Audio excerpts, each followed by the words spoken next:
Welcome to District 15 Town Hall. I'm Kathy Durkowski, the chair of District 15 Democratic Caucus. Gail Cheek is the vice chair, Larry Arch, the treasurer, and Ginger McComber, the secretary. The D15 Democratic Caucus is made up of D15 precinct officials and our elected Democratic state representatives.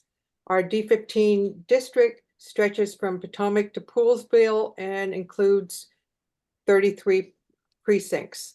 The purpose of tonight's town hall is to allow our D15 legislators to introduce themselves, share their legislative priorities, and give you a chance to voice your concerns prior to the 2024 legislative session, January 10 to April 8. Tonight's town hall moderator is Will Roberts, our new MCDCC District 15 representative. I will act as timekeeper and give each person a 30-second warning before their time is up. We will be ending around 8:30 p.m.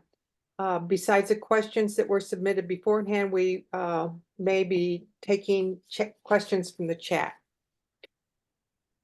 Go ahead, Will. Wonderful. Thanks, Kathy, and welcome everyone.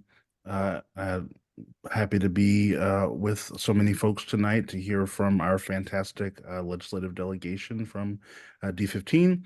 As Kathy said, I'm Will Roberts. Happy to be one of your Democratic Central Committee members.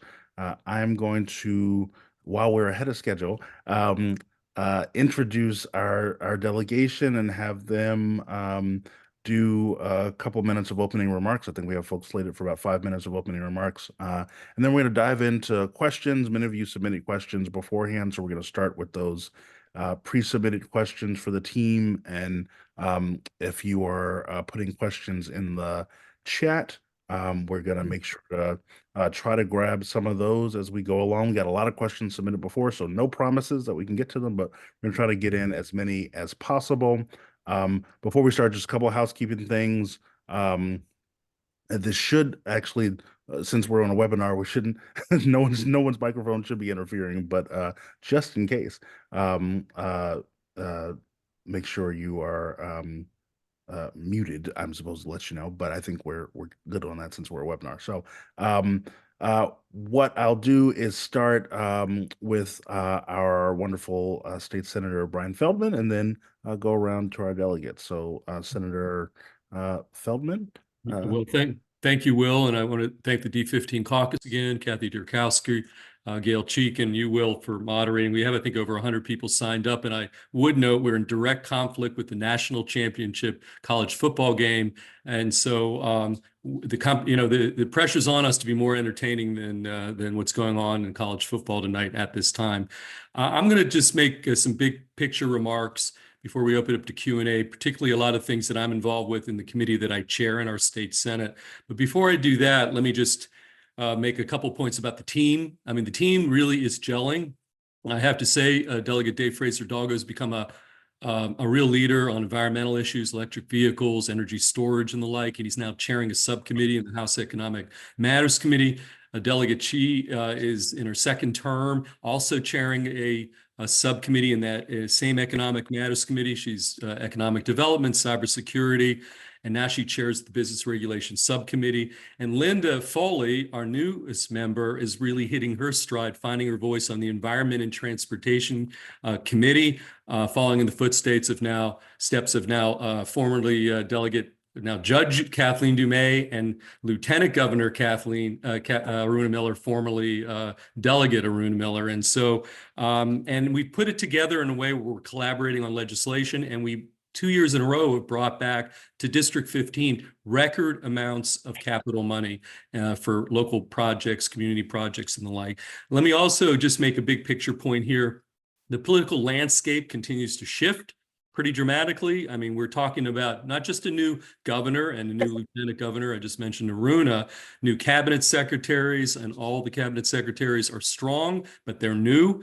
We have a new attorney general, a new state comptroller, a relatively new state treasurer, which makes up our Board of Public Works, and a whole slew of new chairs, including our right next door, Delegate Corman, now Chair Corman, the new chair of the Environment and Transportation Committee Linda serves on.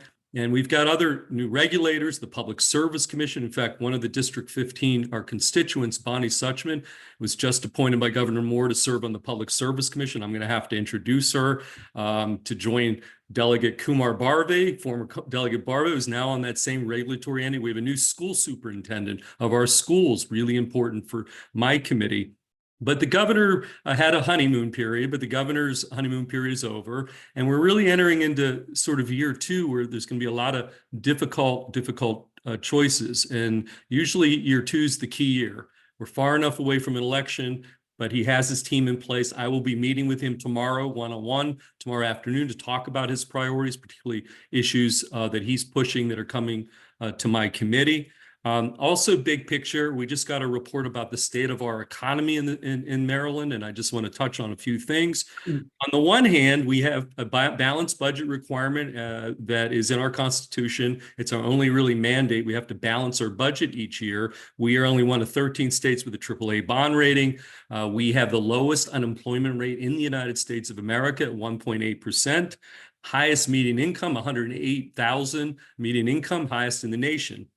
However, according to Brooke Learman, our new comptroller, who issued just a report just this past week about the state of the state, here's what she said. She said that our economy here in the state of Maryland is stagnant. From 2016 to right now, we've had a 1% growth rate total in our GDP compared to, let's say, Virginia, which is at 5.5%. And private sector job creation is lagging in our state. And we're looking now, we ended last year with a budget surplus of about $500 million, but now we're looking at a structural budget deficit this coming year of $750 million. A lot of it has to do with the so-called Blueprint for Maryland, a big major investment over the next 10 years in education. Much of that comes to my committee. And we have a lot of folks leaving Maryland. To be honest with you, that same report talks about 31,000 more people left Maryland than came in because of the cost of living, the cost of housing, moving to North Carolina, South Carolina. And so I have to just put that all out there as I go into some of the policy calls we're going to have to make. And there are going to be some tough ones. So I chair the Education, Energy, and Environment Committee, which is one of 4 standing committees in the state Senate. It's my second year chairing that committee. It's the first time in the history of the Senate where we've had energy and the environment in one committee. Which is all, it should be that case, that you can't really decouple these topics. Last session, we had a lot of successes from offshore wind, important bills dealing with community solar, energy storage, electric vehicle infrastructure, something that Dave Fraser-Hidalgo has been very involved with. Looking ahead to 2024, a lot of big issues. We're taking the momentum of 2023. A lot of the issues will be in the energy climate space. We're responsible for implementing the Climate Solutions Act of 2022. Kathy, I can't tell if that's a card with a timer on it because there's no number on it. So just tell me if I've got how much time in my 5 minutes. I'm going to try and jam as much as possible. Yeah, you're into the 5 minutes. I'm done with the 5 minutes already. Yep. Okay, I will happily. Okay, then let me just close. We have a lot on environment, a lot on energy policy, and there's a tension there as we do very ambitious things on electrifying the world. Is our grid reliable? That's one thing. Who's going to pay for all that? And grid capacity is going to be a big topic because we're doing a lot in that space. And closing coal-fired power plants, we don't necessarily have a replacement. And then beyond energy, I have Blueprint for Maryland, education comes to the committee, affordable housing, election law. We're going to have a debate about how we fill legislative vacancies, all in my committee. And then I'm working with Delegate Corman on how do we rescue our metro system? How are we going to fund metro? So myself, Senator Malcolm Augustine, and Corman are the point people with Virginia and DC on that important issue. And I was the sponsor last session of cannabis legalization. There's a bunch of things following that I'll be in the middle of that are not in my committee. So I think I packed a lot into 5 minutes, but I really look forward to the Q&A, Kathy. And I'm going to yield back to you, Will Roberts. Wonderful. Thank you, Senator Feldman, and look forward to the discussion. You also made me realize that I failed to introduce our team by name, although everybody knows you all by name. We're all here to hear from you, but should have done that. So appreciate you for introducing your colleagues, Delegate Fraser-Hidalgo, Delegate Shi, and Delegate Foley, who we're going to hear from right now. So we'll start with Delegate Fraser-Hidalgo. Thank you. Thank you, Will. Thank you, Kathy. Thank you for everybody setting this up. It's always good every year to get before you. There's so much for us to talk about. So I will try to be quick. I feel a little bit bad that Brian got so jammed up at the end there. There's just so much to do. But look, this will be my second year on Economic Matters. For those of you that don't know, I was on Environment and Transportation for 9 years. My second year on Economic Matters. I learned a lot last year. I still have a lot to learn on the variety of the issues. But I love the committee. It's really exciting. ENT was a great committee as well. So, everything is positive for me. Some bills that I worked on last year, a lot of them passed, which is good. Some of them didn't, but most of the ones passed. And I will go over just a couple of things that I think are kind of important. As far as the landscape is concerned, I think Senator Feldman, hit it right on the nail right on the head when it comes to the governor and the honeymoon period being over. And now all of a sudden there's a lot of work to do. And this is going to be a really tough session, I think, for a variety of reasons. And one of those really big reasons is budget. A lot of promises made, and those promises cost money. So how are we going to pay for those? And all the challenges that we have. So one of the bills that I have in to help deal with the budget is the ability for the instructs the Attorney General to sue the fossil fuel industry for the damage that they've caused, damage that they've been causing since the 1970s, and that would generate about $9 billion for Maryland, which we could be basically $1 billion a year, which would really, really help with all of our clean energy goals and climate change goals and electrification, resiliency. Another big bill that I'm doing, actually a bill that I'm working with Senator Feldman on, and that is discounted rates or time of use, which basically encourages people to use electricity when electricity is cheap and when we have an abundance of electricity, and it encourages people to use a little bit less electricity when electricity is when there's a big call for electricity in the middle of the summer, when everybody's running their air conditioners. Just it kind of helps with grid resiliency and prepares for the future. Also part of that bill is what's called the virtual power plant, which allows people to generate electricity and store electricity in their homes or commercially, and then distribute that electricity back to the grid when the grid needs electricity. And a lot of that can be done through storage, battery backups at home and or cars. So a lot of people don't realize that the biggest battery packs or the biggest storage you have if you have an electric vehicle isn't necessarily buying a battery in your home, but the battery that sits between the four wheels of your car.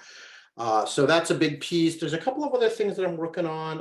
A police recruiting bill that I had last year, a couple of years ago, that worked out very, very well. And we're just kind of tweaking it.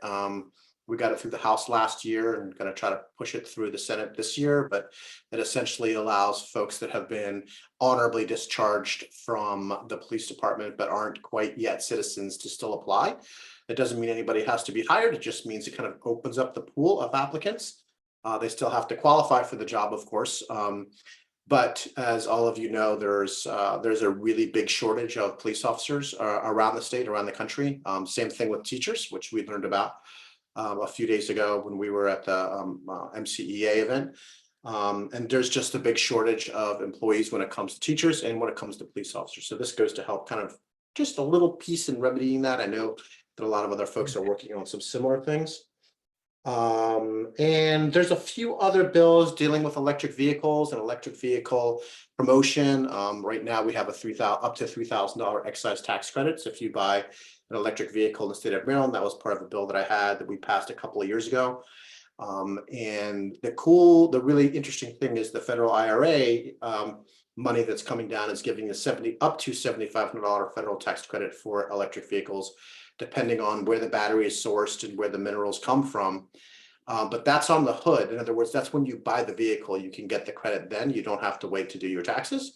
So what we thought would be a good idea would be to do the same thing with the state of Maryland. So instead of having to wait to do your taxes, we're going to have a bill to allow you to take that tax credit right when you purchase that vehicle, if you qualify for it. So theoretically, if everything worked out perfectly and you bought the car that was made in the United States with American batteries and American, equipment, then theoretically you could get up to $10,500 off of the purchase of an electric vehicle if the vehicle qualifies, if you qualify. But it's pretty cool. And last but not least, and maybe we can talk about it in the transportation. Will, I'll leave this to you. Do you want a little update on White's Ferry, or should we just save that for the transportation sector? Maybe that makes more sense. Let's save it for the transportation segment. It's definitely upcoming. So Okay. good for presaging us there. And so then I'll just close by reiterating what Senator Feldman said. Senator Feldman always opens these, and he takes a little bit longer to open these because he's kind of giving a big overview from his position and his experience, and he's just kind of giving an overview of the team. And he always sings kudos for the team, and so I think it's important for us to sing kudos for Brian, because he leads us, and he leads us very, very well as a team. He's the chair of the new EEE committee, which I think is amazing that they put energy and environment in the same committee with education. I know that's a lot for Senator Feldman to bite off, but we as a team couldn't work better, and we couldn't get along better. We couldn't work together as well as we do if it weren't for Senator Feldman and his leadership. And I love my team. I love working with Lily and Linda. And I will close with that. Thank you. So that's a good note to kick us off. Thank you, Delegate Fraser-Hidalgo. I'll kick it over to Delegate Chi next. Great. Thank you so much, Will, for your service, and congratulations on the Central Committee appointment.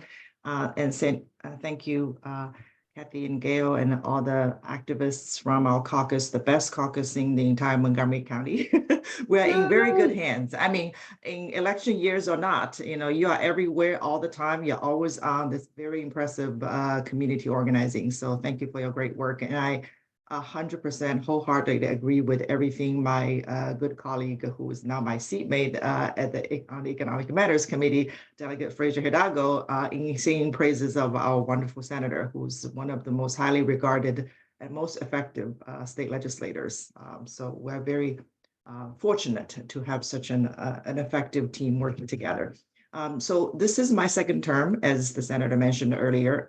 I entered the second term last session, chairing the Business Regulation Subcommittee, which is an important part of the Economic Matters Committee that deals with a lot of business regulation, of course, labor relations, the wages issues, and consumer protection issues, and licensing issues. And I also chair the Federal Relations, co-chair the Federal Relations Joint Committee with Senator Joe Carter. So my plate is pretty full, and I'm really looking forward to 2024. So I serving our Economic Matters Committee and serving on the Utilities, Public Utilities Subcommittee means we deal with a lot of energy issues, which of course is getting to be increasingly important for the state of Maryland, especially now with the governor who has made it very clear that we're going to be aggressive in pursuing our clean energy goals. A couple of years ago, I partnered with Senator Feldman in passing the Green Bank legislation, and last year introduced the Empower Reform Bill, which passed the House but ran out of time on the Senate side. And that bill will come back to make sure we accelerate the electrification on the home front. But it's not going to be introduced by me. It will be introduced by our vice chair as a committee bill. But I am introducing a clean energy related bill related to rooftop solar. It's actually called Customer Sited Solar Program. What that will do is to fill a gap so that we allow the Maryland Energy Administration to use its funding to support this overburdened and underserved communities in those low-income census tracts, and also the communities beyond those census tracts, so that more communities can benefit from the funds. And I am, and of course, because last year I was the primary sponsor for the Family and Medical Leave Implementation Bill, which took many good people's years, over a decades of hard work to get to this point. And finally, we passed the implementation bill with a lot of details worked out, but you know what? We came back and realized there are more details to be worked out. So now we have another fixing bill to fix the bill that was supposed to fix the bill before last year's. The new labor secretary came back to me and said, Delegate Chi, could you introduce another modification bill so that we could have a much smoother transition for small businesses and employees, and work out all of the details. And so you will see that come back, but we're not going to fight the big battles about the split in terms of the contributions. So those issues have been addressed. It's just a matter of how to figure out the timeline for contributions and the benefits and who lives in which state and how to apply the benefits properly. So those are technical fixes. I'm really looking forward to that.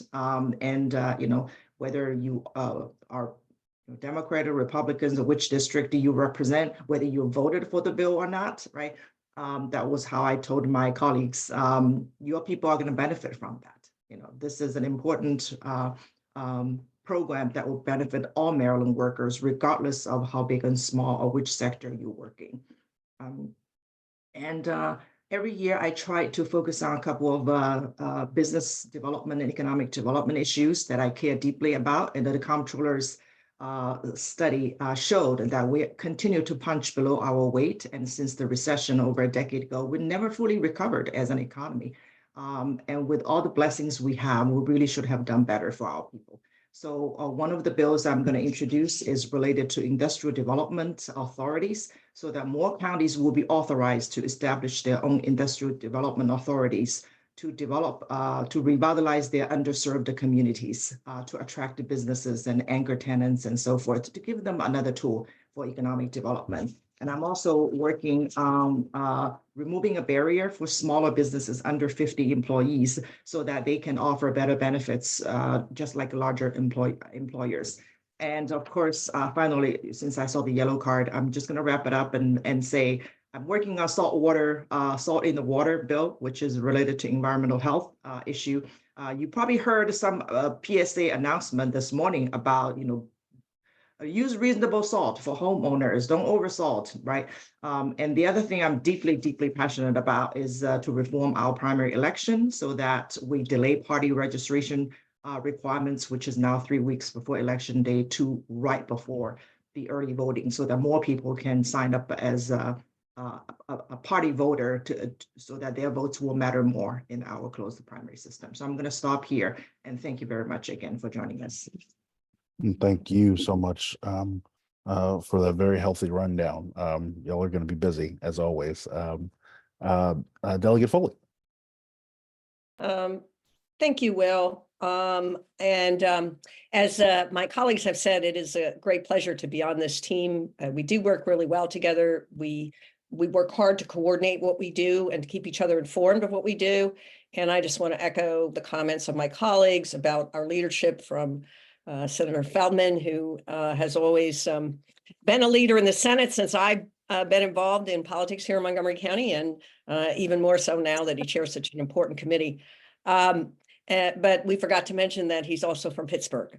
So Brian and I are the two Pittsburgh natives that are on this team, and we always like to remind people of that, especially in Ravens country. Anyway, I'm going to go pretty quickly through what I'm working on. As Senator Feldman mentioned, I'm on the Environment and Transportation Committee. Very proud that we have our new chair, Mark Horman from District 16. Who's heading the committee. And if the interim is any indication, he's going to do a great job. We've been going around the state, looking at various facilities, looking at various issues. And we've had several briefings on various issues. And so I think that on a lot of these environmental issues, we're going to be well-versed as a committee to be able to tackle them. For my part, I'm going to run through a list of bills that I'm working on, some of them environmentally related and some of them not. I have a couple of smaller bills. One is a bill that would require the sellers of condominiums to disclose whether or not there was asbestos remediation in the unit and in the common areas of the condominium upon sale of the condominium, so that the buyer knows that. That bill passed the House last year, did not get a chance to have a hearing in the Senate. I hope that changes this year and we're able to take that up in the Senate. I also have a bill along the Climate Solutions Now, in the Climate Solutions Now area to meet our fossil fuel reduction goals in an area that other people are not. You heard Delegate Fraser-Hidalgo has done yeoman's work on electric vehicles in the state. And so I've decided to try to tackle non-road vehicles, including leaf blowers. I have a bill this year that would phase out the state purchase and eventually the state agency use of fossil fueled non-road equipment, including leaf blowers. And I hope, I'm investigating whether or not to put in a consumer leaf blower bill this year. But we really do need to see how things go here in Montgomery County. You probably know that Montgomery County has instituted a gasoline powered leaf blower ban. But there's no experience with it because it hasn't been implemented yet. So I'm keeping an eye on that and intend to pursue that issue as we go forward. And then I have a really important, I think, environmental bill on invasive plant species. My bill, which is cross-filed with Senator Ben Brooks, who's on Brian's committee, would revamp the invasive species law to make it more efficient and easier to actually ban invasive plants in Maryland. Our law now is not that strong. And since the law we currently have has gone into effect 12 years ago, only 6 plants, 6 have been banned as invasive species. And we all know that we have many more invasive species than that. I think I have at least 10 invasive species in my own yard. So this law would make it easier to ban invasive species. And also, we don't have a law that bans aquatic invasive species, only terrestrial. So my bill would also add aquatic invasives to the list. I've been working with the Maryland Department of the Environment, the Department of Natural Resources, and most importantly, the Department of Agriculture, all of whom have a little piece of this, to help see if we can put this in place. Another non-environmental bills that I'm working on, Senator Feldman mentioned that his committee has jurisdiction over elections and that he felt that we'd be dealing with special elections to fill vacancies. I am filing a bill on special elections, which I filed last year. It would be a constitutional amendment that would require that legislative appointments to fill vacancies within the first 2 years would be subject to election during the general election in the presidential year. I have a bill on predictable scheduling for workers that would require businesses to make sure that workers are scheduled in a fair way and that they don't and that they get time off between their shifts. And I have a bill again on collective bargaining rights for graduate assistants and professors at the University of Maryland. Finally, I'm working on a bill with Senator Waldstreicher to institute a statewide system that would allow schools to have a panic button, much like a fire alarm, that they could initiate so that first responders would get notification in the event of active shooter or other threat without having to call 911. And that bill also would require first responders to have schematics and maps of schools so they knew what they were facing when they got to the school property. I have a couple of other bills, but that's about it. I just wanted to also shamelessly plug, I know my time's running out, that the Sierra Club is hosting a webinar on January 18th at 7 p.m. to talk about invasive species, and particularly the invasive species bill that Senator Brooks and I are sponsoring. And so I would like to invite you to join that webinar. If you're interested, go to the Sierra Club's website, or you can contact my office and we'll give you information about how to get on. We'll have plant experts to answer all your questions. So thanks very much. I'm glad to be here. I look forward to your questions. Well, thank you all very much. As I said, a robust list. So look forward to diving in and talking some more specifics about the bills that you all are introducing, as well as getting into some of the questions that were submitted. Before we do that, really quickly, just want to give a shout out to some of your colleagues, some of our other state and county elected officials that joined us for the discussion tonight. So I saw Marilyn Balcom, our District 2 County Council member. Hey, Marilyn. Lorianne Sales, our County Council member at large. Delegate Leslie Lopez from District 39, your General Assembly colleague. See Kevin Mack is there in the chat representing Senator Cardin, and one of our D15 caucus members. Hi, Kevin. And I saw David Neumann from the Board of Elections, and hope I didn't miss anybody. If I did, charge it to my head, not my heart, but thank you for joining us. So I want to dive right in because there's so many questions that we have here, and want to get to as many as possible. I'll start. A couple of folks, and y'all have already mentioned sort of the economic outlook of the state and the budget picture and what we need to do to respond to that, whether it be to raise revenues in some way or form or fashion. So lots of people are interested in that and how the General Assembly is going to be tackling that. So thought we might start there and let you all expand a little bit on your comments about that. Happy to kick it to jump ball, sort of whomever wants to dive in on it first.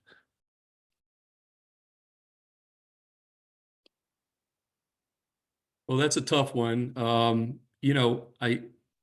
I started by talking about, the Brooke-Lierman report, and we sort of have some trade-offs to be, had here. We have this structural budget deficit, so the temptation is to solve that with revenue.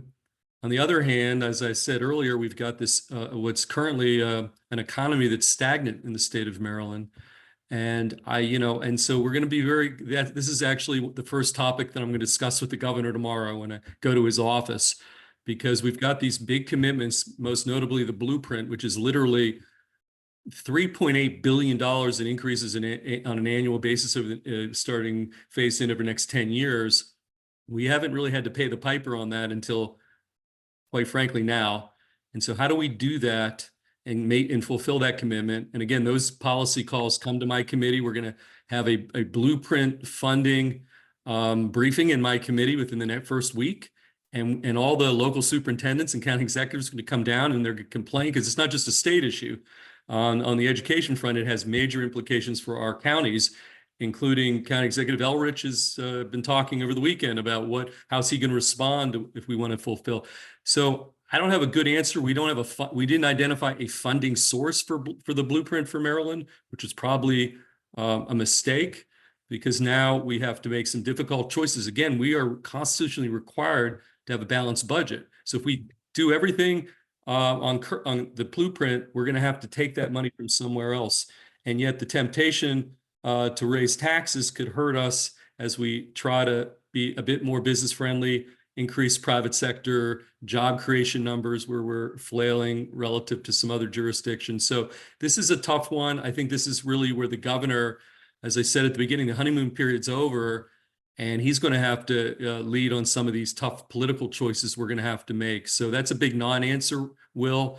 But as we get into the session over the next first couple of weeks, I think this is going to be front and center for every member of the General Assembly plus our governor. Appreciate that. Any of your colleagues want to add to that? I'm seeing faces saying that's sufficient.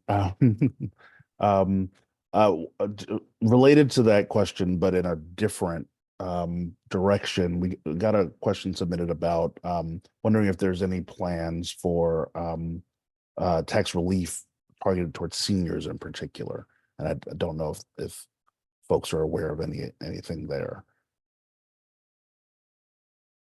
I don't know. Brian probably has a better handle on that. Maybe I'm not aware of anything this session in that regard. I know that the governor started that ball rolling with respect to military retirees in the last session. And I know that he has some relief for military families on the table, but I don't know that this is a session where we can really do some wholesale tax relief, really for any group. Because as Senator Feldman said, we're really trying to look at ways to meet our budget requirements without burdening the citizens of Maryland. So I have not heard of any. I don't know if anybody else has heard of any initiative along those lines for this session. And let me chime in here. When you talk about senior tax issues, right?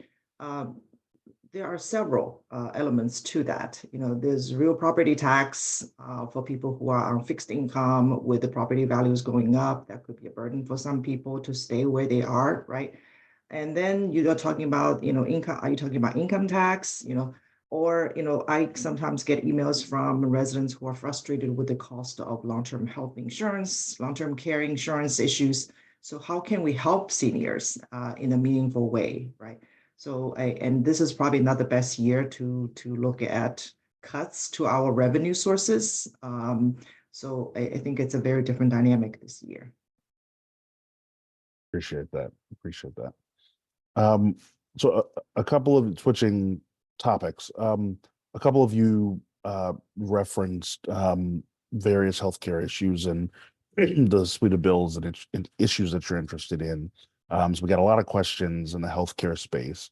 One of them is about the state's plans to expand the authority of the Prescription Drug Affordability Board to set the upper limits on for high cost medications in Maryland, and wondering if anyone wants to speak to updates there or action there. Yeah, maybe I'll take that one. So in my prior committee, the Senate Finance Committee, I was actually the chair of the conference committee that actually created the first in the nation Prescription Drug Affordability Board. Now we've got 6 states have copied Maryland, but it took a little while because the governor cut off funding, and it took us 2 or 3 years to kind of get around that and get it rolling. They're now in the process of identifying the drugs that are going to be the target here. Let me just step back maybe before we've done a great job, I think, in Maryland of cutting the rate of uninsured. We did that. I was the chair with Delegate Pena-Melnick for 5 years, something called the Maryland Health Insurance Coverage Protection Commission. And we went from 12-13% uninsured Marylanders now today to 6%. But when you and we've cut the premiums by 30% since 2018. So we've had success on healthcare and the cost. But the cost of prescription drugs is a big problem. There was a recent poll, I actually polled it. Basically, 45% of Marylanders say that they have great difficulty affording their prescription drugs. And that is a big thing. And then the insurance companies in the same realm said about 1/3 of the premiums that they charge for health insurance are a direct result of the cost of prescription drugs. So trying to get a handle around this, because the United States Congress has punted the ball entirely. This is one of those issues where the states are trying to lead innovatively with this. So as part of the deal in the conference committee, we limited the authority of the Prescription Drug Affordability Board to just state and local health plans. And so next Saturday in the Baltimore Sun, Senator Don Gao, myself, and Delegate Bonnie Cullison have penned an op-ed piece on this very subject, where we're arguing in the op-ed piece in the Sun next Saturday that we need to expand at least maybe over the next year or two, the authority of the PDAB, which is the short term, to go beyond state and local health plans and open it up to the entire population, where the board will pick the most egregious drugs and put some constraints on it, which will then ultimately flow down through insurers and to the consumer. And so again, this is a bit of a response to inaction on Capitol Hill. And so we're going to take a shot, take a look at the op-ed piece, and we're going to have some bills this session on that very subject. Very much appreciate that. So a couple of other healthcare related bills. I might sort of throw them all out there and then sort of do a dealer's choice on if you've got thoughts on those or others. Folks are interested in sort of prognosis for Delegate Cullison's bill to open up sort of the Maryland ACA to all residents, all Maryland residents, regardless of immigration status. Some questions about your sort of back of the envelope math on what might happen with the end of life option act, I think is the name of the bill, that I know is coming up for discussion. Again, that's about authorizing medical aid and dying for those with a terminal prognosis of 6 months or less to live. And then folks also interested in your view on the Gender Affirming Care Protection Act. That's legal protection from threats against providers and patients for gender affirming care. And so those are some of the healthcare related other questions that folks raise. I don't know if folks have thoughts on those, views on those, inside baseball on how far we think things are going to go. But I'm happy to Sure. talk about the immigration bill if you'd like. Yes, please. So that is that's been a priority of the Maryland Legislative Latino Caucus for a couple of years now.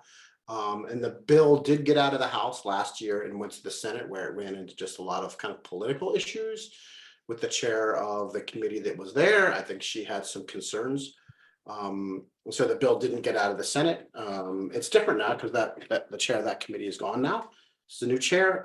So strictly from a political perspective, I think it has much more of a chance now than it did then. And just to kind of, you know, the broad strokes of the bill, not my bill. I'm not on any of the committee that handles it, but just from a kind of an ancillary perspective.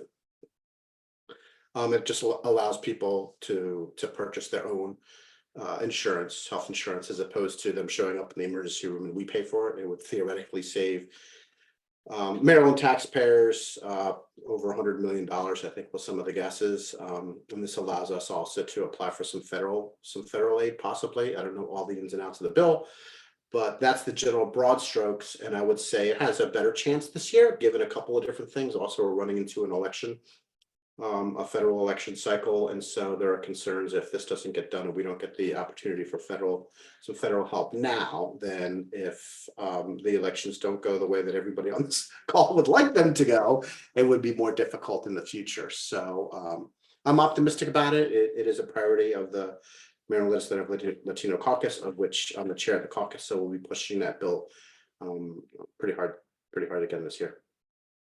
Thanks for that. If I could just Sure. follow up on what Delegate David Fraser-Hidalgo said, and you know, he is the the chair of the Latino caucus, and really does have his finger on the pulse of issues like this. What he says is true, and you know, that bill is really important, not just because it's fair. It's totally fair that, you know, we should allow everyone, regardless of immigration status, to have access to healthcare. Healthcare is not a privilege; it's a right, and so that's important. But also, as he points out, it makes economic sense. And in Maryland, you may know this, that we have the longest emergency room wait times in the country here, by far. And there are a number of reasons for that, but not the least of which is our emergency rooms are overburdened because people who don't have health care just go to the emergency room. I mean, we know that. And, you know, people can't afford to let things go. If there's an emergency, if they have a health issue, it has to be dealt with. And so this bill is incredibly important. And I really appreciate the Latinos Caucus's engagement on this as a member of the Latino caucus as well. But and Delegate Fraser-Hidalgo's leadership on this is incredibly important. I wanted to talk about the death with dignity bill. Before we do, Linda, could I just weigh in on this, just on this one, just real quickly, just some numbers that would be maybe interesting for the audience. So we have about 220,000 undocumented folks in Maryland, but about 115,000 have no health insurance. To Delegate Foley's point, in Maryland, if you go to the emergency room, you get taken care of. It's called uncompensated care. And a recent study by the Health Benefit Exchange, our Maryland Health Benefit, quantified all this. So that group of uninsured, undocumented folks going to ER rooms without health insurance is costing somewhere between $120 to $150 million per year in Maryland. So when the issue of costs comes up, you really got to throw that into the mix, that 120 to 150 million dollar number. So the economic argument that Delegate Foley was alluding to, that puts some, you know, some concrete numbers. So Linda, I'll let you get back to end of life. Oh, no, that's okay. That's important. It's really important. So yeah, the end of life or death with dignity, whatever the bill is being called, is titled. You know, this too is an important bill, and it's really time for us to do this in Maryland. I mean, we do believe that you know, people have the right to make their own decisions about their lives, how they live their lives, and they should be allowed to decide, you know, how their lives will end, and particularly if they're at the end of their life. So I know I don't have anything to do with this bill, but I strongly support it, and really hope that this is the year that it passes. Appreciate that. And then any thoughts from folks on the gender affirming care bill?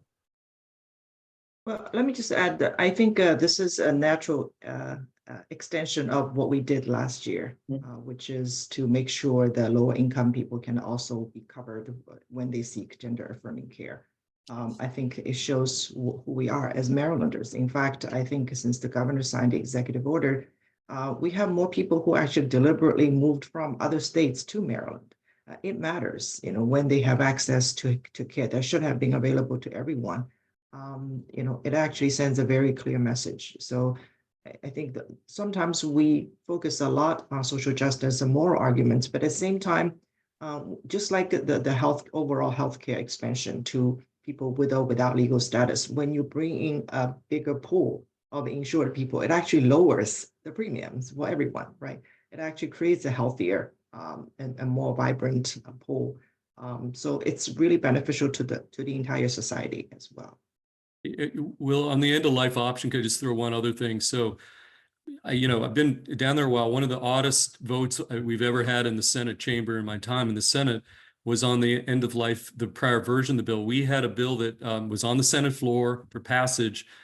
It was a 23-23 vote with the 47th senator. We have 47 senators, 23. The 47th senator sat in his chair, and under our rules, you're required to vote, and he did not vote. And I won't name him, but it was a 23-23, and he's no longer in the Senate. And so I'll just throw that out there, but it was really an odd thing. He sat in his, most of the time, and you want to avoid, maybe I should admit this, people will, what they call take a walk. They'll stand up and go to the lounge and go to the bathroom, but you're not supposed to sit there and just do nothing. And particularly in this case, it was a high profile bill, lengthy debate. And we looked up on the board, 23-23, and the gentleman just sat there. And he was later interviewed, and he gave a kind of an odd answer. Anyway, I just want to throw that little historical footnote in on that bill. We appreciate the color from the halls of Annapolis for sure. It's very interesting. Hopefully it doesn't happen again. For sure. But thank you for your thoughtful answers there on some of those healthcare issues. I want to jump, if I can, to transportation, where I think we got a sort of the longest list of questions. And also, I promise for folks who are putting questions in the Q&A, we see them, and I'm trying to compile them so that we can squeeze them in there at the end, but also try to make sure that we can work some of them in as we're going through some of these topics. So appreciate folks engaging there. Please continue to do so. So on transportation, I thought when we start with Delegate Fraser-Hidalgo, because I know you wanted to talk a little bit about White's Ferry, and I know that's an issue that you've been leading on for us, and then can dive into some of the other issues here on the list. Yeah, sure. I'm happy to. I'm happy to just start with White's Ferry, and then we'll go from there, because there's 495 and 270 and a bunch of other things to talk about. But look, White's Ferry continues to be a really big challenge for us. I'm not going to sugarcoat it. I'm going to just kind of tell you exactly what's going on, and that is that yet again we are in a position where we have a private party dispute between two private parties in another state. And the people that run that state, both on the local level and on the state level, don't really care. We have been trying to engage with them. We've been trying to push levers and move levers. We've been doing everything we can to try to get the Loudoun County and the Leesburg area to get involved through a variety of measures, and they are just unwilling to do so. We have reached out to our governor and our lieutenant governor, as well as our Secretary of Transportation, that have reached out to the Commonwealth. Again, they don't have any interest in engaging on any of this. So there are a lot of negotiations afoot with the owner, the landowner on the other side of the river, to try and get her and her family to grant some kind of an easement as a first step. This is also, just challenging. There's also the question of the ferry owner and the land on the Maryland side. So the fact that there are two parties makes it really, really hard. I will say that I am optimistic. There has been, some kind of movement and some more negotiations that are pushing forward now more than they have over the last couple of years. But it's still hard. It is exceptionally hard because there's an old chess term, which is there are no good moves when you're in a bad position. And that's what Maryland is in. And I will tell you that I have had multiple conversations with all of the parties. And I think that the team's objective really is to get that ferry open as quickly as possible. It's been 3 years now, and that's just a question of possibility. I will also tell you that that the Poolsville commissioners and everybody else that has been involved in this, from Link and Jim to everybody else, have all been pushing as hard as we can. But again, it is just so difficult. So in the end, our goal is to put ourselves in a situation where we have a permanent easement to the Virginia side, and we eventually put this in public hands so that this can never happen to Poolsville and never happen to us again. And that has been kind of a little bit of an issue with, you know, the other parties, because I think they still want to hold on to some level of property. But it's just not in our, I think it's not in our interest to do any kind of deal in which in which we don't, you know, we don't wrestle control finally away. This really should be a public interest issue. That's it from long. There's a lot of other angles we're working to, but that's it in a nutshell. I appreciate that. I appreciate that. Well, could I just Look- give a plug to Lily on this one, because one of the issues is how important that is economically, you know, to both Loudoun County and to Poolsville. They've quantified what it, you know, costs Poolsville and lost. And Lily spearheaded a few months ago a Western Montgomery Economic Summit about that part of Montgomery County. What do we have to do up there, and how do we get that? You know, some of you have been out to the new crossfines that we got a lot of money for in the district, and you know, how do you agritourism, all that kind of stuff. But it requires a lot of conversation, discussion. And Lily, I think, to her credit, got a lot of smart people in a crowded room up at the crossfines and to talk about the future of that part of our county and the ag reserve. But the White's Ferry is an important component part of it also. I just want to throw that in as well. No, for sure. Appreciate that. I just want to add, and this kind of ties to something that Dave mentioned in passing in his description of the White's Ferry situation. You know, Delegate Fraser-Hidalgo made the point that, you know, we're dealing with two private parties, and it's really hard to get two private parties to work for the public good when they have their private concerns and their private money involved. And I think one of the things, you know, the I-270 and American Legion Bridge, I-495, that whole discussion up until Governor Moore came into office was about a public-private partnership and turning that road over, whatever happened there, to a private company that would run it for 50 years. And we can see with White's Ferry how that, I'm so glad that Governor Moore stepped back from that, because you can see what a problem that is, just looking at the White's Ferry situation. Because, you know, something that's a public good the public should have control over. So, you know, I just wanted to make that point about the I-270, 495 American Legion Bridge discussion, which is, you know, which is really kind of just getting started. But I do appreciate that Governor Moore stepped back from that public-private partnership aspect of that. Well, I appreciate you mentioning that, because I was going there up the road, so to speak. Forgive the pun, as we're talking about transportation. But lots of questions from folks, of course, general questions about, you know, updates on you know, sort of where things stand on the 270 project as it relates to how it impacts D15 in particular. Also questions about our general transportation priorities, given the conversation of late, right, about what the financial picture looks like for the transportation projects at the state and how those are impacting the county. And so wonder if any of you, I'm sure all of you have thoughts there, but would love to know, you know, folks are really concerned. Obviously, you bring up the economic implications of our lack of transportation infrastructure. You know, there's the human costs of folks stuck in traffic, the inability to get around, et cetera, and not having White's Ferry is another, you know, sort of a choke point to push people down there. But wondering if y'all can sort of comment generally on your thoughts there, given, you know, what the picture is, what you painted for us already on the overall financials, but people are concerned naturally about the transportation cuts and what that means for us.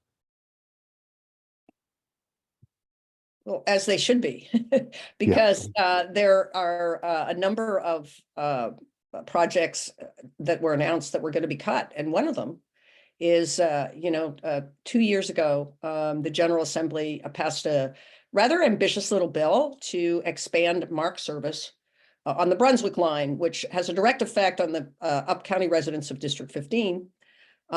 Germantown being one of the busiest and largest passenger use of any station in the MARC system. Actually, there had been negotiations with CSX to allow for expanded service, and now that's on the chopping block. As is, some of the things we want to do with bus rapid transit and bus transportation in general.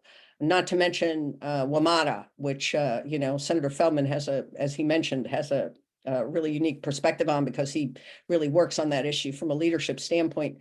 But all of these, in addition to the I-270 American Legion Bridge project, these cuts are going to have a real impact on people's lives in our district. And we, as a District 15 caucus and delegation, need to make sure that that our residents, aren't left behind here, and that things like expanded MARC service goes through.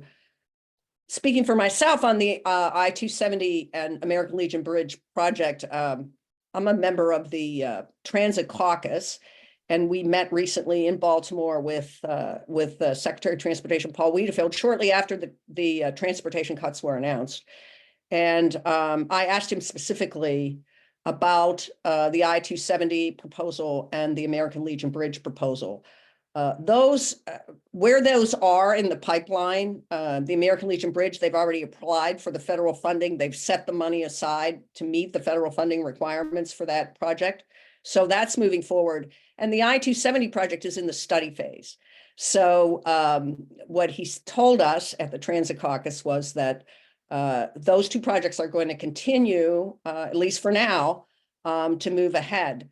I think the question for I-270 is, what does that mean? And I'm not sure that there's a clear picture on what that looks like going forward yet. I'll put my own 2 cents. First of all, let me just briefly talk about the metro situation. Please.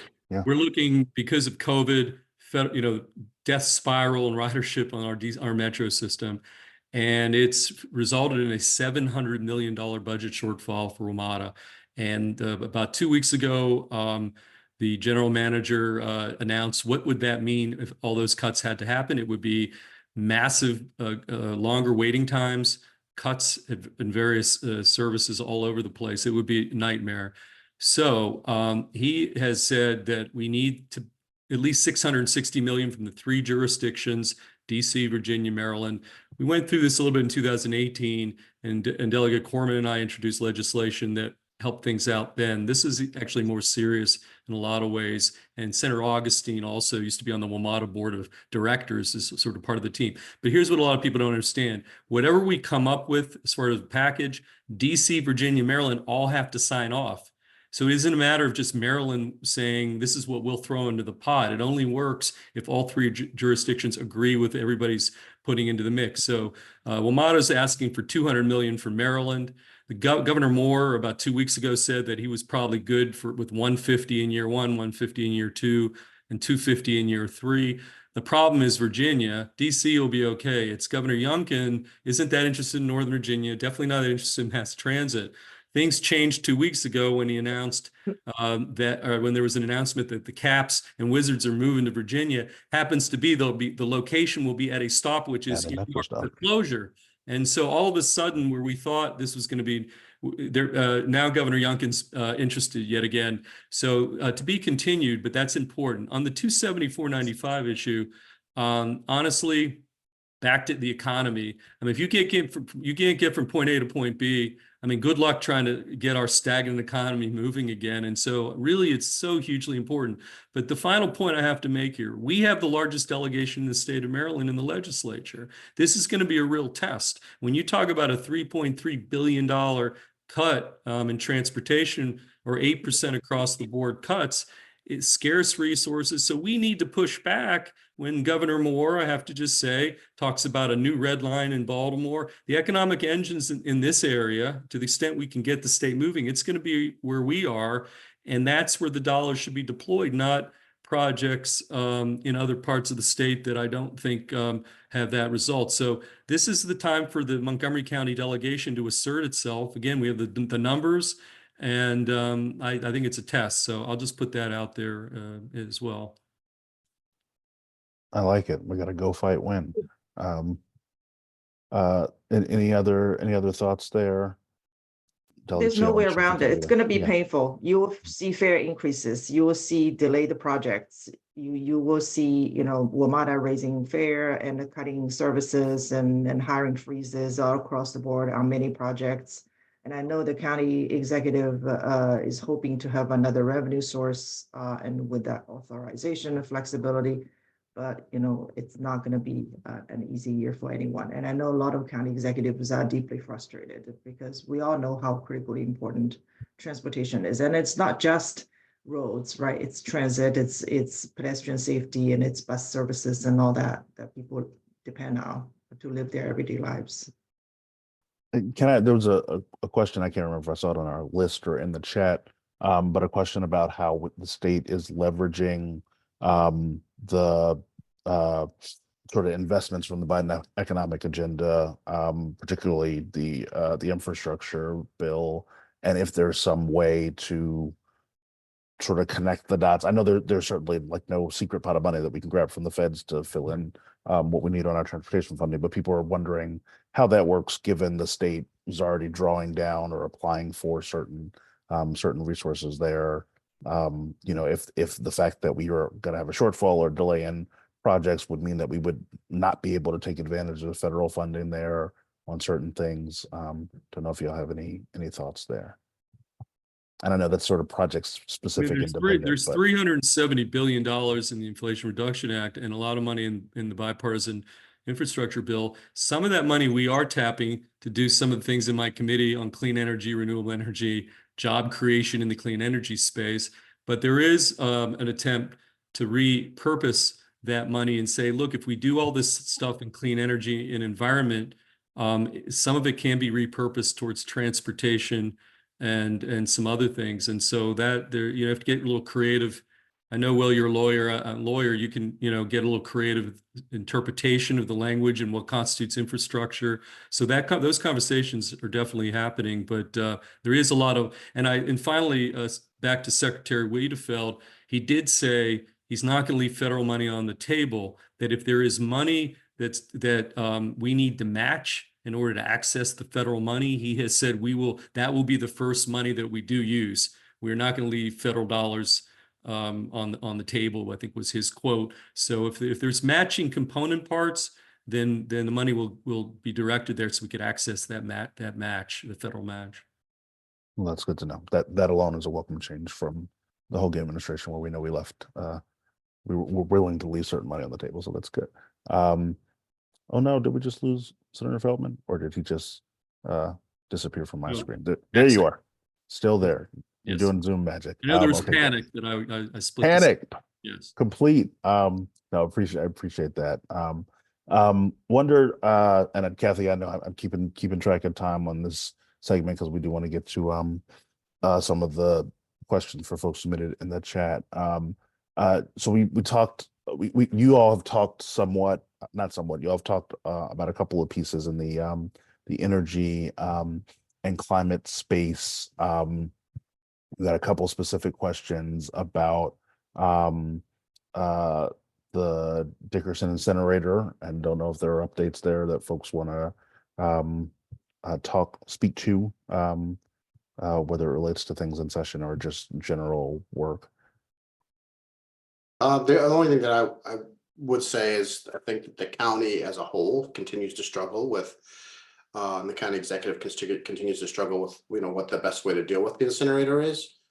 So there's that piece, and then there will be another bill in to, change the way incineration is viewed, as whether that's clean energy or most of us think it's not clean energy. So I don't know if anybody else wants to add, but. Yeah, that bill, that renewable portfolio standard it's called, and changing the renewable portfolio standard, as Delegate Fraser-Hidalgo said, to make incineration not fall into that category of clean energy where there's an incentive to keep incinerating. So that's going to make a difference, I think, with respect to the Dickerson plant. I think the other thing with incineration plants, as it is with coal plants, is the other piece of that we have to figure out is how do we replace the energy that is being generated by those plants? And that's also not a simple problem. But I think it is the goal, at least it's my understanding, that it is the goal to get to the place where soon where we can close the Dickerson incineration plant. But there are still a number of steps that have to be taken before we can do that. Appreciate that. Let's say one just real quick. Again, this is an issue in the committee. Just to remind you, this is, what we're talking about is removing it from what they call the tier 1 status, meaning it's a subsidy. Whatever legislation we've been dealing with doesn't result in the closure of it. So sometimes those issues tend to get conflated, that if you take it out of the RPS, it just means the more complicated issue that we've confronted over, and I should say I'm on the Climate Change Commission, and in this year's report, it recommends taking that out of the tier 1. That's in the report that was just released. So there is a recommendation from the commission to do just that. But we always talk about Dickerson. There is another incineration plant in the Baltimore region, the Wheelbrader plant, and the politics of that is how things get tricky, because we can talk here amongst ourselves in Montgomery, but when we have had the discussions in my old finance committee or in Lily and Dave's committee, the House Economic Matters Committee, the appetite outside of Montgomery was not quite the same. So I'm just have to inject a little political reality here. There's more than just the Dickerson plant. And so, but the Climate Change Commission did make a recommendation this year, and I'm on that commission. It was actually unanimous to remove that from the RPS, but that doesn't mean it's going to close. That's, there's a difference. Big difference, big difference. For sure. So we talked about a lot tonight, and a couple of folks have asked sort of the question of how do we support the things, either your bills or the things that we're fighting for, as we're talking through some of the transportation issues and some of the other issues. You noted rightfully so, Senator Feldman, about the delegation, the whole delegation, county delegation needing to flex its muscle on all these issues. But like, how do we support you all in doing that? And what are the things that you need, that you think you'll need sort of the most community support on, that you need people calling your colleagues, that you need people tweeting the governor on? Like, what are those things that you need folks to get off the sidelines and in the game to help y'all get over the finish line? If you can name just one. I know there are many things, but I mean, is that directed? I feel like at any of you, talking yeah. here. Lily, Yeah, why don't any you of you. take that one? Yeah. You haven't, wait, I want you need to take this one. Well, this year, my bills are relatively easier because I'm not asking for $1 million matching grant as I did last year. I am so glad it passed last year. I asked for 10 million and I took 1 million. So this year, I'm not coming back to ask for anything with big fiscal note, okay? So if anyone wants to offer to help, and I always appreciate our community's involvement and advocacy, I think the saltwater bill should not be costing us anything. It's a very common sense kind of bill, which simply requires or asks the municipalities and counties to report the data, right? So that we know how much we are applying, then we can be so smart. And another one is my personal deep passion, which is, let's push back the party registration deadline so more people can vote and the votes can matter, because we have dramatically diversified as a county and a state. Again, these things don't cost them as much of anything, and they are very doable.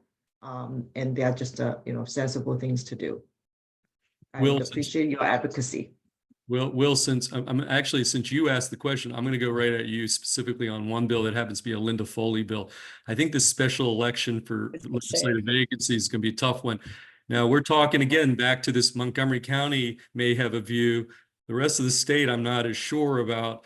I'm not even sure about, and you're a member, so you may be talking against your self-interest if you advocate for, because that would be require you giving up some power that you currently have. But I think that one's going to be a tough one. And I do think the central committees around the state do talk to each other.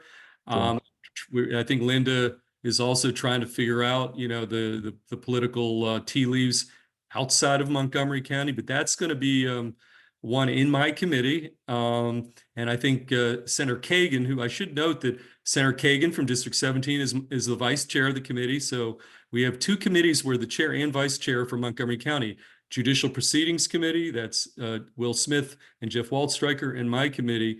And I think Senator Kagan may have a different version than Delegate Foley on how to go about special elections. But either way, this is kind of a tough issue, and and everybody who's in the audience here, we'd all love to hear, what you think, because I think, political capital will probably have to be used outside of Montgomery. I think the politics are different and the central committee's setups and how people view central committee appointments is different in other parts of the state. So. Yeah. And just to add to what Senator Feldman said about the special elections bill, which I went over pretty quickly, but basically it's my version of the bill still preserves appointments. It just, if the appointment occurs in the first 2 years of a 4-year term, then there has to be an election. You has to stand for election during the appointees have to stand for election during the presidential election year. It doesn't cost any more money. It doesn't cost the Board of Elections or the state any more money to do that, other than print another name or 5 on the ballot, however many people are running. But it doesn't really cost any more money. It does preserve the appointment process, and so the central committees are still involved, which I don't think is a horrible process, but we could be better. We could be more democratic. And so I would just like to echo what Senator Feldman said. And, we really need to get this passed. It has to be a constitutional amendment. So if we're going to pass it, we've got to pass it this, we're running out of time. Like, we're not going to be able to do it in an election year, I don't think. Election year for us. So this is the year to do it. And we really do need to push, the legislators across the state to buy into this and to recognize that, if we care about democracy, and we do, and if we care about hearing from the voters, and we do, then we need a better process here. So anyway, anything you can do, Will and your colleagues, talking to central committees around the state, talking to other activists, political activists around the state, because I think that's what's going to drive this bill to be passed. Marylanders are with us. There is a recent survey where I think 85% of Marylanders think there should be special elections. I think that's the most recent survey. I think it was maybe a Goucher College survey. And so there's widespread support. If you ask people, would you rather have an election or an appointment?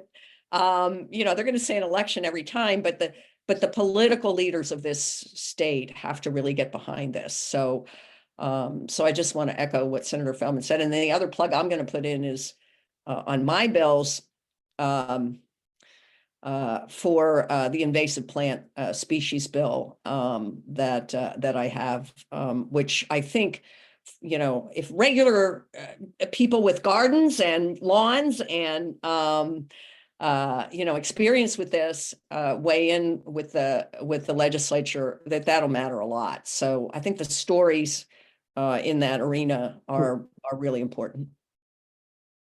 For sure. I'll have a quick one. I have a bunch of different bills, but I think that the one that could change the landscape the most, and really should be an easy bill because it doesn't require any money. What it does is allow the state to go out and get a lot of money. And that's the bill that I talked to you about before. It's like a super fund bill, which goes after the fossil fuel industry in a similar way as to how we went after the tobacco industry. And it makes them pay. These companies aren't in Maryland. They are not working in Maryland. They're not running business in Maryland. They don't have assets in Maryland. They have assets in other states. And this just asked the Attorney General to go and get what's due. I mean, why should Marylanders have to pay for all the stormwater management issues. Why should Marylanders have to pay for like one of Lily's bills when it comes to seawater rise? Why should Marylanders have to pay for all these kids going to the emergency room with bronchial or asthmatic related issues? And the answer is we shouldn't. The fossil fuel companies should. We talk about a budget shortfall. I mean, this is $1 billion a year, and it's going to take a while to get that money. It's going to take years. It's going to be locked up. But the sooner we pass that bill, the sooner we get moving on that bill, and it passes, then the sooner the lawsuits can begin, and the sooner we can start getting that money. It's free money, and we earned it. Like we're sacrificing for it. The population, 6.2 million Marylanders, are sacrificing for it. So, as far as an ask is concerned, I'd ask everybody on this call if they can to just support the bill, just support it, because it's free money. I'm not asking for there's no fiscal note here. Thank you. Very good. Very good. Thank you. Kathy, do I have time for a couple of quick ones before we go to close? You let me know. You are in charge. I am So maybe I'm just just like, borrowing time. we're kind of late, so maybe one. Okay. So one thing that we have not talked about, and there are lots of things we haven't talked about. These are great questions. The topic of data centers has come up a couple of times in the chat. Both a question to you all about if there, certainly we know there's work going on or conversation going on in Frederick above us, and a question about given the proliferation of data centers in our region, particularly on the Virginia side, wondering sort of what people at the state level are talking about with regard to data center regulation or watching. Will, that's another one definitely coming to my committee, and it's going to be the topic tomorrow with the governor. So, Loudoun County is the data center capital of the world, not just the United States, just so you know. And you're right, Frederick has been the epicenter until a couple of weeks ago. Our Public Service Commission issued a ruling having to do with backup diesel, et cetera, et cetera. Anyway, as a result of the Public Service Commission decision, the folks who were going to build the data center in Frederick pulled out and said that as a result of that decision, we're not moving forward with that project. However, the governor, in response, because the governor feels it's important for our innovation economy, et cetera, to have data center presence in our state, starting with Frederick, is bringing in a bill to my committee that would basically override what the Public Service Commission did. And it sort of pits to some extent. And by the way, data centers are another massive user of power. So when we talk about grid capacity, data centers fit into that mix. So we're going to have an organized labor. This is a high priority because there are a lot of labor jobs, IBEW, et cetera, with the data center project. So we're going to have some pitting of labor against some environmental groups. So we're going to have multiple bills in my committee. The governor's bill, which is to get the data center project in Frederick back on track. And some environmental bills that will say, well, if you're going to do that, here are some environmental component parts that have to be part of the mix. And so we'll see. Karen Lewis Young, who's a senator from Frederick, has one of those bills. And so it's going to come to a head, I think, in our committee. But the broader point for the governor is about job creation, back to our point about stagnation. And he sees that as companies come here, having a data center here is important as you try to have an innovation economy in the state. And so it's going to be an interesting debate we have in my committee this session on that subject. For sure. I appreciate that. Lots of good topics that I was not able to get to, but luckily y'all are all incredibly accessible elected officials, so people know how to get to you and ask these questions. Marilyn, I was trying to get to your question about EVs, but I want to make sure we close, but I know you'll talk to David about it anyway. Want to thank you all for the rich conversation, and thank folks for joining and for sharing the questions. I will note that we are going to share the questions in the chat, just in case. I think, right, Kathy, correct me if I'm wrong, just in case there's something that we didn't get a chance to get to, just so our wonderful D15 team can see the topics that you discussed and be able to get with you in greater detail if they're able to. So now I want to turn back to our team just for some brief closing statements, if folks have any of those, and then we'll turn it back over to Kathy really quickly to do a bit of housekeeping. I want to thank folks for the rich discussion, and we'll turn it to the team to close out. Well, all I'll just say is my phone really is everybody wants to, a lot of the folks in my world are texting me saying, be really brief because I got to get to that football game that's in the second quarter. And What's then the score? Oh, yeah. we're going to have, I'm not going to say, we're going to have 2,500 bills in the General Assembly this year, 400 are coming to my committee. And I'm committed and optimistic along with my teammates, strong teammates here. We're going to move Maryland forward this session, but it's going to be tough. So I'll just stop there and yield to one of my teammates. Why don't we start with If you want to go next. yeah, Delegate 2. Why don't you go ahead? For me? Okay. Sure. Thank you. Well, I think this has been an incredibly rich discussion. Personally, I always enjoy these pre-session sort of send-off seminars because I got to learn so much from my colleagues and from reading and listening to the thoughtful questions from our constituents. We don't have time to answer all of the questions, but some of the issues are ongoing issues that require more than just a few seconds or a few minutes of a quick thought. And so we welcome your input on those transportation funding structural changes. Of course, America as a whole is so far behind of what we should be doing in transportation infrastructure, right? And yes, we all would like to see more reliable funding sources because our transportation trust fund is in jeopardy and all of that. So these are bigger conversations that are hard to address in one sitting, but we do need to have these thoughtful conversations going forward. And you can't just single out one taxation in the larger scheme of regional competitiveness either. So a lot of what we do in economic matters, business regulation, all of that, environmental versus economic growth, is to strike a balance with it, whether it's data center or fair wages.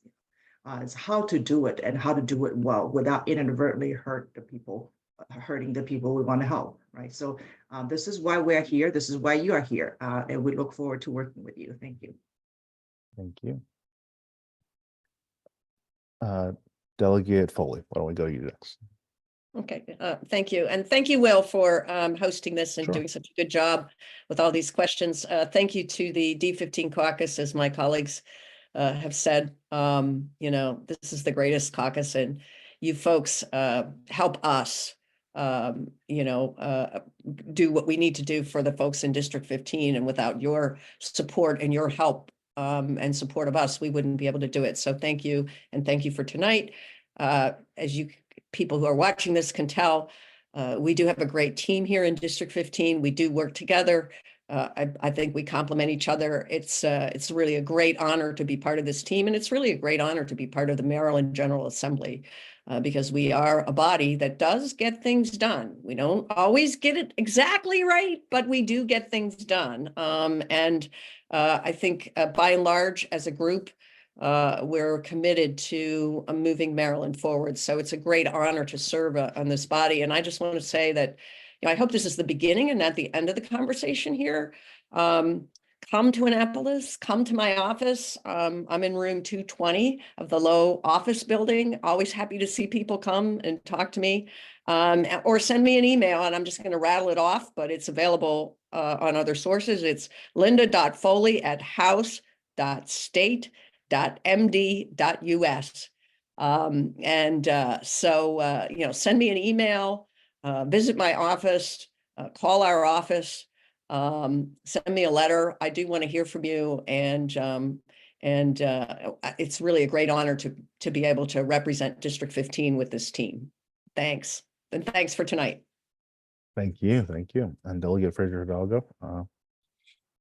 So let me start by saying, Will, you did a great job. I know this is your first time kind of moderating this, and I know there's a lot of stuff that comes in the chat, and you were Steven the whole way. You didn't get flustered. You did a fabulous job. So thank you to you, and thank you to you and Kathy and Ginger, and thanks to the caucus. Thanks for everybody being here on this call. I know that there's some big baseball game everybody wants to go see, so I won't take too much time talking about it. I don't pay attention to baseball or football, but with that said, thank you so much for taking the time to be here. I think that what Linda said, like, come to Annapolis, come visit us. We want to hear from you. Often the best bill ideas don't come from us or other advocates. They come from constituents they come from people, the best ideas sometimes come from those that are local. And so we need your help. We appreciate you taking the time out and missing the hockey match. So I hope that you all have a great time, and we hope to see you in Annapolis. Reach out to us, call us, text us,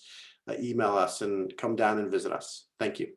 Well, thank you. Thank you, three. And thanks for being with us tonight. And I will turn it back over to you, Kathy, the chair of the greatest caucus in the county.